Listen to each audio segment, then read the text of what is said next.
Forget aim assist, forget dead zones, it's time to aim with your own two hands with Fortnite's new and improved gyro controls. See how I turn the camera just by turning the controller? Gyro aiming can be great for everything from slight aim adjustments to fast and precise flicks.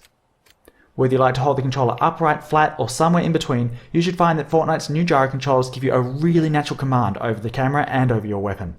I like the extra stability of having the controller flat in my lap, so let's move to an overhead view of the controller so you can see what I'm doing. From a small layer of extra control just when you need it, to something that can more drastically change how you look around the game world, Fortnite has a wide variety of new options here. So let's have a quick look at what you can do. If you enable gyro controls and don't change anything else, gyro aiming will only be active while you're pressing the aim button or while editing a building. That way you don't have to worry about how you're moving your controller during regular gameplay, but you can activate it whenever you need it. Of course, aiming with the look stick still works as normal, even while gyro is active.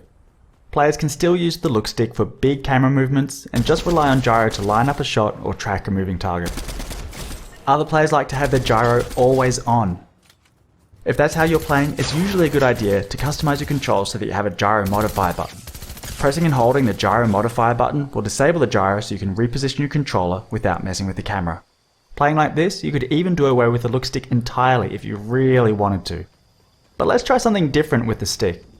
When gyro controls are enabled, you also have the option to use flick stick. Flick stick lets you turn the camera by rotating the stick.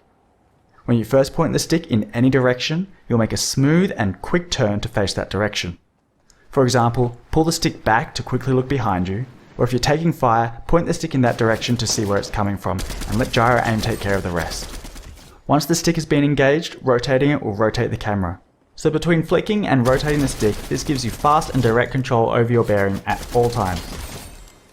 Now, because flick stick uses the whole range of the look stick just to turn the camera left and right, it gives you no way to look up and down. So flick stick requires that you have gyro controls enabled, and I strongly recommend flick stick players either have gyro aiming always on, or make it so that engaging the flick stick also activates gyro, so they can look up and down whenever they need to. Of course, the more drastically you change your controls, the more practice it's going to take to get comfortable with them. So as you give these new options a go and figure out what works best for you, it's probably a good idea to get some practice in Battle Lab, creative modes, or at least warm up against wildlife and NPCs before getting yourself into too much trouble. Check out the Fortnite blog for more details on the options available. I'm Jib Smart, Input and Gyro Specialist and the creator of Flickstick, and I've so enjoyed working with Epic to bring these options to Fortnite. I can't wait to see what you do with them.